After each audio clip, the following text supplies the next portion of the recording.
کل کویت میں اس house bye driver کی ڈیتھ ہو گئی ہے اور اس کی ڈیتھ کا سبب بنی ہے اس کا گاڑی میں بیٹھ کر ٹیلی فون کرنا۔ یاد رہے کہ جب بارش ہو رہی ہو یا بادل گرج رہے ہوں تو ہرگز ٹیلی فون پر باہر بات نہیں کرنی چاہیے، خاص کر ڈرائیو کرتے ہوئے یا گاڑی کے اندر، کیونکہ جب گاڑی کے اندر ہوں تو پوری گاڑی آپ کی سگنل کے اندر آ جاتی ہے، یعنی پوری گاڑی میں سگنل پھیل جاتے ہیں، تو اس کی وجہ سے عثمانی بجلی اس پر جلدی گرتی ہے۔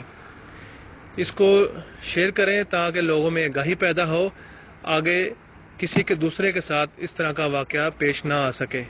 جزاک اللہ خیر۔ السلام علیکم۔